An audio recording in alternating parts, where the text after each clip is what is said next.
No episódio anterior,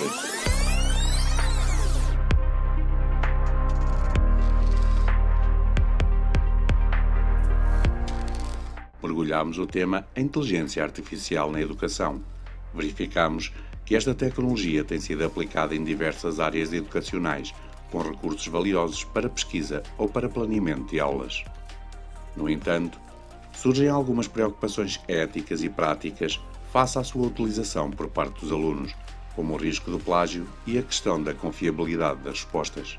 Poderá esta ferramenta ser vista como uma fonte fiel de respostas às nossas necessidades? É necessário entender o conteúdo para gerar conhecimento de qualidade e fomentar o pensamento crítico. Embora o uso da inteligência artificial seja inevitável e valioso na educação, este deve ser feito de forma ética, criativa e coerente. Eu também não sei até que ponto é que nós podemos ir e dizer-vos, podem ir até aqui ou podem fazer isto, como ainda não há uma orientação a nível nacional, ainda não há uma orientação fixa de podem fazer isto ou não fazer aquilo, sem dizer qual é o limite, acho que também fica aqui assim num limbo, não é? Portanto, mas espero que sim, que haja e faz muito sentido. Há certas disciplinas em que nos propõem logo a metodologia, por exemplo, as planificações, o modelo de planificações que temos que utilizar e é aquilo que temos que seguir. Ou seja, essa informação não nos chega a nós. No contexto de sala de aula, a inteligência artificial pode ser valiosa para aprimorar a compreensão e o ensino. No entanto, é fundamental reconhecer que a utilização desta deve ser regrada. Os docentes podem integrar a inteligência artificial de maneira consciente, utilizando-a para proporcionar experiências de aprendizagem enriquecedoras, incentivando os alunos a explorar, questionar e analisar o conhecimento de forma profunda e significativa.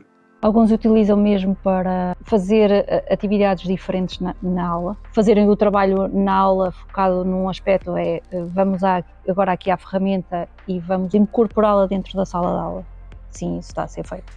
Temos unidades curriculares que são super interessantes e cativantes, sem haver nenhum recurso, ou seja, só mesmo o professor a falar. Mas depois temos unidades curriculares em que são completamente dispositivas, é simplesmente um PowerPoint a passar e o professor a falar. E acho que nesse sentido podia haver sim uma evolução.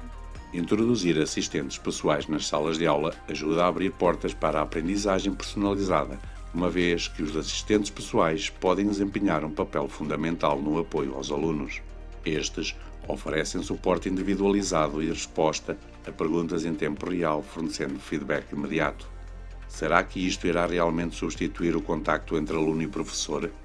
Até um certo ponto eu acho que podem ser um auxílio e se calhar muitas vezes nós temos questões quando estamos a estudar e não ter ali o nosso professor ao lado para perguntar de imediato e ir a uma ferramenta e pedir, olha, como é que eu poderia, resolver este problema de matemática ou qualquer coisa assim. Há questões que claramente nós nunca vamos deixar de ir perguntar ao nosso professor, não é? É diferente, a interação é diferente, estou a falar com uma pessoa, é completamente diferente de estar a falar com uma máquina, não é? Mas não substitui, complementa. Pode ser uma ajuda, mas num teste nós conseguimos perceber que, ok, a criança pode não ter chegado ao resultado final, mas a estratégia que utilizou, a forma como raciocinou para tentar chegar ao resultado pode estar correta. Basta às vezes um número estar errado e o resultado final ser errado.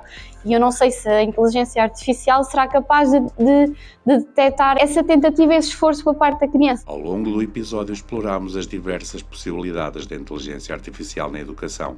A integração ética e criativa desta ferramenta nas salas de aula está essencialmente a moldar o futuro da aprendizagem e a promover a oferta de inúmeras oportunidades inovadoras, tanto para alunos como docentes. É essencial lembrar que esta caminhada é apenas o começo.